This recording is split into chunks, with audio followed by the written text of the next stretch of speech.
Iya, aku dan Axel akan menikah, jawab Elana dengan malu-malu lagi. Mata Marsha dan Hana semakin melebar mendengar pengakuan Hana. Hal yang Marsha inginkan, namun tidak mengira secepat ini. Jadi ini benar-benar mengejutkan. Oh ya Tuhan, apakah matahari terbit dari barat? Tulis Hana di buku notesnya. Elana, katakan sekali lagi, kau jangan membohongi kami, tanya Marsha. Hei, apa untungnya jika aku membohongi kalian? Jawab Elana dengan bersungut. Aku benar-benar akan menikah dengan Axel, tambah Elana lagi. Syukurlah jika itu benar, kami turut bahagia untukmu, ucap Marsha diikuti dengan anggukan dari Hana. Marsha sudah menikah, aku akan menikah dan memiliki seorang bayi. Jadi bagaimana jika kita mencarikan pasangan untuk Hana? Usul Elana kepada Marsha. Marsha nampak berpikir sebentar. Aku akan meminta Louis untuk mencarikan pria paling terampil dan tampan di Liu Corporation, ucap Marsha. Bagus, jawab Elana. Namun Hana menjawab tidak bagus dengan raut wajahnya. Hana menggelengkan kepalanya dengan cepat dan memberi isyarat silang dengan tangannya. Hei, mengapa? Apa kau meragukan suamiku? Tanya Marsha. Lagi-lagi Hana menggelengkan kepalanya menjawab, bukan itu maksudnya. Jadi bukan karena itu, lalu apa? Tanya Marsha. Iya Hana, katakanlah alasanmu, tanya Elana juga. Hana menunduk lama untuk menyelesaikan tulisannya, lalu mengangkat wajahnya dan mengambil napas panjang. Aku sudah memiliki kekasih, tulis Hana yang diperlihatkan kepada Elana dan Marsha. Siapa orangnya? Tanya Marsha dan Elana berbarengan. Kali ini orangnya harus lulus seleksi dari kami, ucap Elana dan diangguki oleh Marsha. Sebagai teman yang baik, jelas Elana dan Marsha tidak ingin kejadian seperti Eriko Ye terulang kembali. Siapa namanya? Bekerja di mana? Apakah dia baik? Tanya Elana dan Marsha saling bersahutan. Dia baik, sangat memperlakukan dengan baik, jawab Hana dengan tersenyum. Tidak bisa, kau harus memperkenalkannya kepada kami. Mana tahu dia setipe dengan Eriko Ye, baik di awal lalu menjadi racun di akhir, ucap Elana dengan khawatir. Iya betul Hana, kau harus segera mengenalkannya kepada kami, ucap Marsha dengan rasa khawatir juga. Baik, setelah kau kembali ke Beijing, aku akan memperkenalkannya, jawab Hana mengulur waktu. Elana melihat kepada Marsha. Dia akan mengenalkannya setelah aku kembali ke Beijing, ucap Marsha. Baiklah, kami akan menunggu, jawab Elana juga. Selesai melakukan panggilan dengan dua teman baiknya dan mendengar berita bahagia dari keduanya, mood Marsha semakin membaik dan merasa tenang. Hidup sudah menjadi jauh lebih baik bagi Marsha sekarang. Keesokan paginya, asisten Jim menyampaikan agar Marsha melakukan tes kesehatan di rumah sakit dengan dalih untuk arsip grup Kim. Semua yang tergabung dengan grup Kim memiliki riwayat kesehatan masing-masing. Marsha pun patuh mendengar ini demi kepentingan arsip perusahaan. Asisten Jim mengantar Marsha ke rumah sakit dengan fasilitas nomor 1 dan dokter terbaik.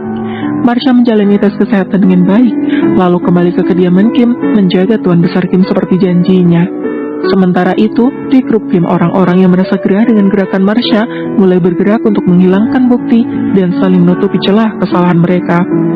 Mereka pun menemui Soyun yang juga terlibat di dalam aksi mereka. Kim Yora juga sudah mendengar tentang hal ini dan juga ikut merasa gusar. Selama ini dia dengan tenang mengambil dan menghabiskan kekayaan grup Kim seenaknya dengan dalih demi kepentingan grup Kim. Berinvestasi serampangan di mana-mana, namun hanya merengkuh keberhasilan beberapa saja dan lebih banyak merugi. Hari ini hasil tes kesehatan Marsha keluar. Asisten Jim mengambilnya, namun agak lama ketika menghampiri bagian kandungan. Asisten Jim keluar dengan wajah muram dan sedih. Tania yang kebetulan sedang berada di rumah sakit melihat hal itu, lalu menarik perawat yang baru saja keluar dari ruangan dokter kandungan tersebut. Maaf Nona, maukah kau memberitahuku apa yang dilakukan pria tua itu di sini? Tanya Tania. Maafkan saya Nona, saya tidak bisa menjawabnya, ucap perawat tersebut. Namun Tania tidak mudah menyerah. Tania melihat cincin berlian yang dipakai di tangannya lalu melepaskannya. Cincin ini akan menjadi milikmu jika kau mau menjawab pertanyaanku, ucap Tania mengiming-imingi perawat tersebut. Melihat benda yang berkilau itu adalah sebuah cincin berlian, tak ayal perawat itu pun goyah, lalu mengambil cincin itu dan mengamatinya, bahkan menggigitnya dengan giginya. Lalu, apa informasinya? Tanya Tania lagi. Nampaknya Pria itu memiliki seorang putri yang akan mengalami kesulitan hamil. Jawab perawat tersebut. Siapa nama putri pria itu? Tanya Tania lagi. Marsha, namanya Marsha. Jawab perawat tersebut. Ah, Marsha, kena kau, ucap Tania. Asisten Ji segera melaporkan hasil tes itu kepada Louis. Dan betapa terkejutnya Louis ketika mendengar hasil tes kandungan Marsha. Dalam laporan tersebut dikatakan bahwa Marsha mengalami infeksi setelah keguguran. Dan karena tidak tertangani dengan baik, maka hal ini menyebabkan susah hamil. Louis teringat waktu itu memang Marsha pergi ke Paris di tengah-tengah perawatannya. Kemungkinan besar, Marsha tidak melanjutkan perawatannya ketika dia tinggal di Paris. Langit Louis rasa runtuh. Dulu, dia adalah penyebab utama Marsha kehilangan bayinya. Dan sekarang, tak disangka dia jugalah penyebab mereka akan sulit untuk mendapatkan anak. Jangankan memiliki 3 anak, 1 anak pun mungkin sulit. Apa yang telah aku lakukan? Aku benar-benar pria brengsek, ucap Louis merutuki dirinya sendiri. Atur laporan baru tentang kesehatan Nyonya, perintah Louis kepada asisten Ji. Baik, Tuan, jawab asisten Ji. Louis segera menghubungi dokter kandungan terbaik untuk merawat Marsha sekembalinya dia dari Korea nanti. Namun, Louis mengurungkan niatnya. Menimbang jika dia sampai tahu, maka itu akan membuat Marsha sedih dan runtuh. Aku akan diam, dan selalu akan mencintaimu, dan bersamamu, meski tanpa kehadiran seorang bayi. Janji Louis dengan rasa bersalah kepada Marsha. Jika bukan karena kebengisannya dulu terhadap Marsha, maka semua ini tidak akan terjadi. Louis benar-benar menyesal dan merutuki dirinya sendiri berkali-kali.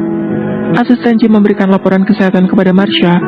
Asisten Ji sudah merekayasa laporan kesehatan tentang kandungan Marsha sesuai dengan perintah dari Louis. Semuanya sehat dan baik, Nyonya, ucap asisten Ji. Ah, baguslah jika begitu, jawab Marsha. Setelah melihat tidak ada yang salah dengan hasil tes kesehatannya, Marsha pun mulai bersibuk dengan pekerjaannya kembali. Bersambung, terima kasih sudah mendengarkan.